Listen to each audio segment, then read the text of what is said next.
A good thing, might not be. Yeah, I mean it's going to be a scenario that as you just discover where the lines run, you'll have various panels, you have various chases, various ways they may have used clips to hold wires into place. Yeah. Stuff that today we just would look at it and put our heads sideways because it's just not something that we as a service side would ever recommend. But you got to realize that, even the years that I worked at GM,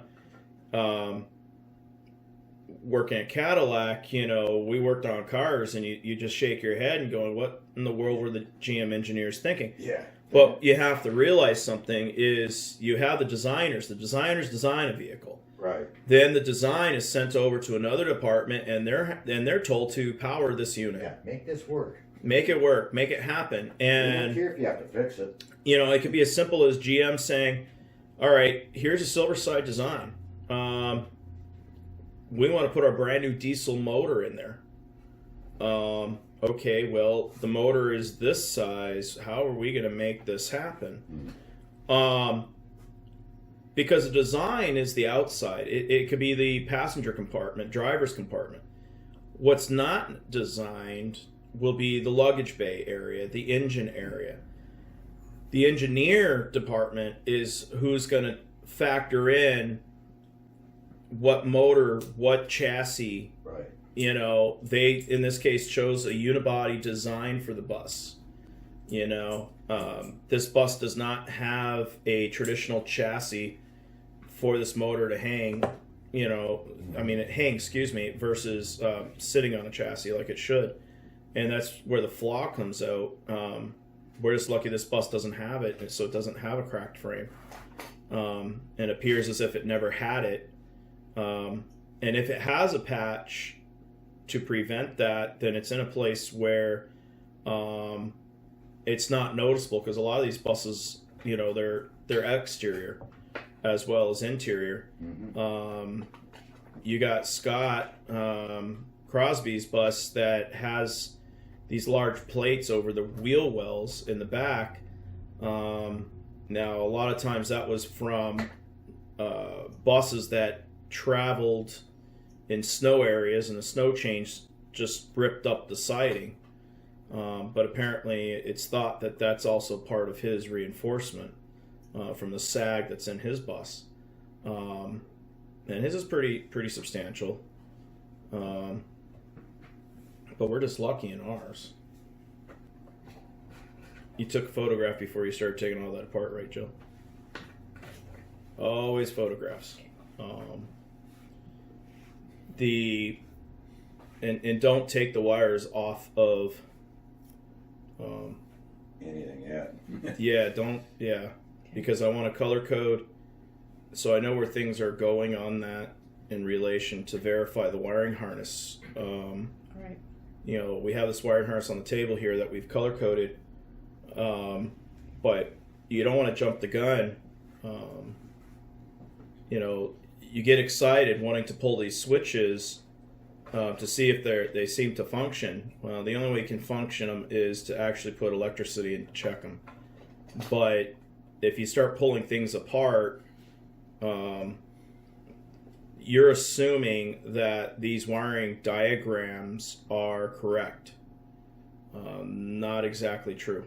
I don't know how many times working at GM that we had stuff from the 90s that the diagrams were wrong. So I have to take that dashboard right there, and I got to look at it and study it, and study the contacts. That's why I wanted you to cut so much wire out of the dash, so I can look at it and really. I'm probably going to take 30 to 50 photos of that dash before I disassemble it. And what I am going to do with this particular dash is, as I rewire it, it will end up having the leads, then we will have connectors that we will bundle them. You see, there's bundles of wire, and I want to keep those as such, so that way it's replicating the original. But we will be able to unplug and plug, and you want to identify all these plugs as you do it. So if some reason this dash has to be pulled out and diagnosed for whatever reason, we have the capability. But when you jump a gun like that, you don't have a plan. You just have a plan to take it apart. That's where mistakes happen. That's where you will disassemble that whole entire dash, and you'll end up walking away and selling your bus because you were too excited. Right. And you ended up goofing up in a sense of the word because you then overwhelmed yourself in this case, and nothing matches the wiring diagram possibly. We don't know that yet, but past experience will say that. You know, you have a lot of these wires here that are clearly spliced in, Right. for whatever reason. You know that all the harness was totally disintegrated from moisture underneath the steps. So was this their way to get power?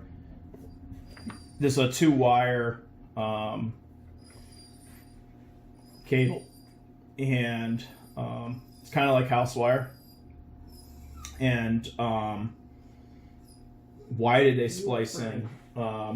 It would probably be interesting for shits and giggles to look at where they spliced it, and look it up in the manual to see, well, what did they tap into? What are these connected to, so you can understand what were they doing, what was their mindset.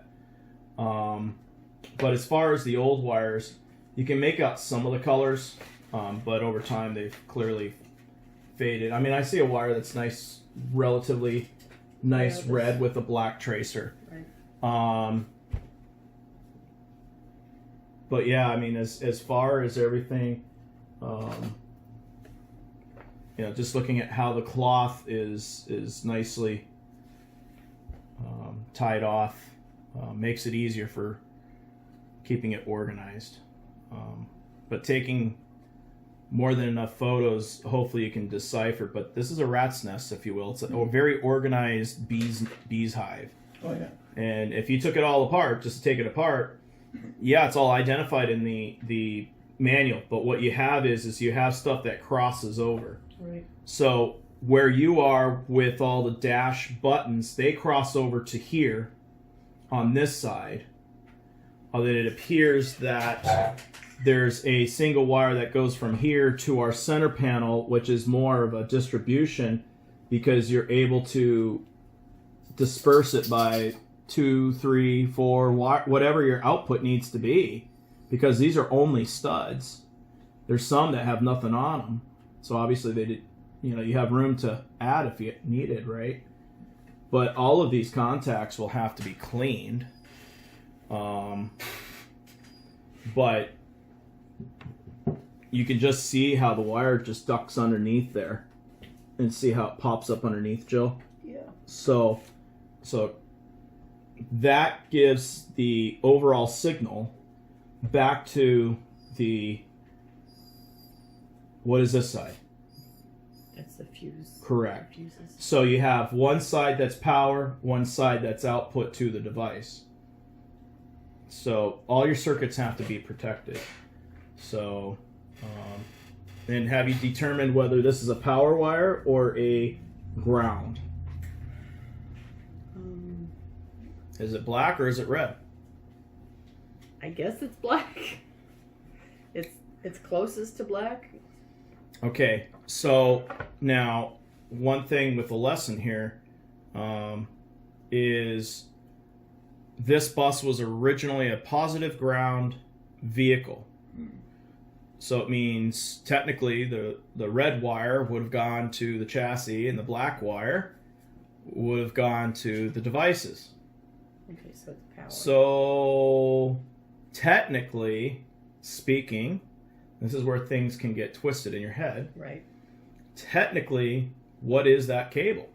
Is that a ground or is it a power wire? It's the power. Wait. I'm going to make you think about this, because when you reverse your battery cables and you're converting over to negative ground, you have to really be positive in your thinking. Right. Because if you don't, you get twisted in the head about things.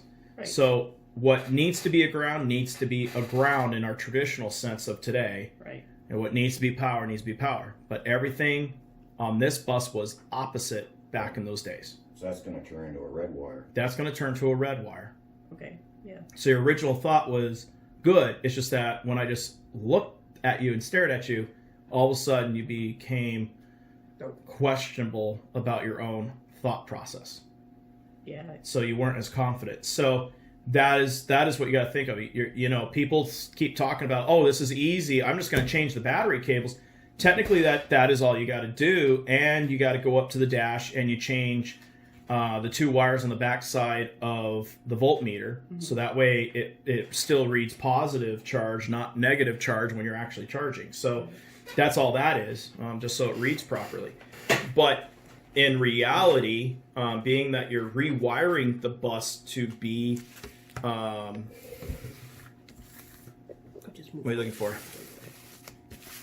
Well, I'm looking at the thick cables down here. There's the 00, and then there's the number 1 cable or what have you, and so it goes Right, and that's over to this fuse. correct. Or So the to the number 1 switchboard. is coming up, and it comes up right into the dash right there. Right, and so that'll be that big thick cable that you're dealing Yeah, with. okay, so Which comes from a number junction 1 is underneath the going last cargo bay.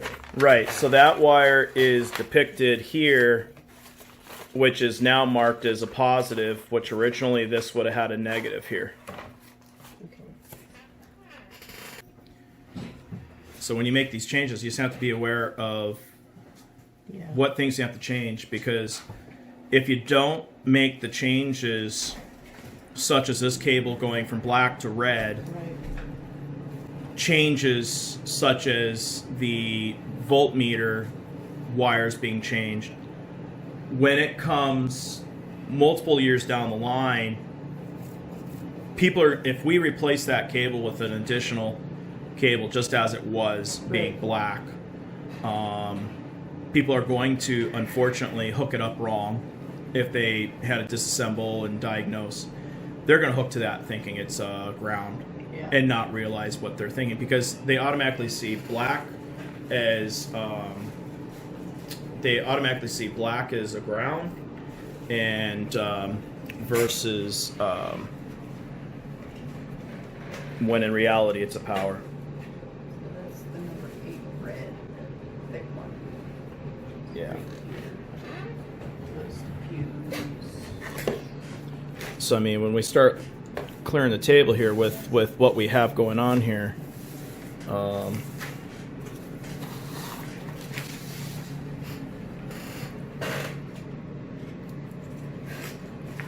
now that the table's cleared a little bit, I mean, you start looking at some of these wires with the complexity of the amount. How many wires did you say we've identified and colored? Yeah. 34. So a silver side has 34 various color mixes, sometimes a couple colors within a single circuit, because you have a power side and a ground side. Well, then you have the bee's hive of a nest. And all that accumulates right here underneath the dash. So that's why documenting every single wire is so important. And how they did it is quite unique. It's not how we do it today, taking all this, because we use a lot more compact components. But back in the day, it's just like a computer. A computer would take a whole entire room. Nowadays, it's just a little tiny little box. And the relays back in 1947, 48, or even back in 39 when the bus was designed, they're in their infancy.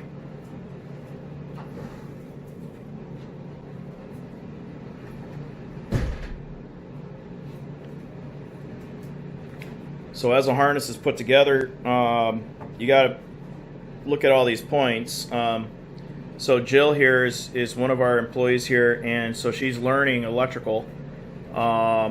She's planning on buying one of our other Silversides. So she's kind of getting paid to work on our Silverside, but at the same point, she's kind of getting paid to work on her own bus in a sense of the word, because she's going to have to rewire it as well due to age. So we're going to go out to the bus here, and they've been working on it. We have a volunteer coming in later today here, comes in every Tuesday, but we'll have some other volunteers here shortly once they're medically cleared from and able to leave their jobs because they're on the front line. But the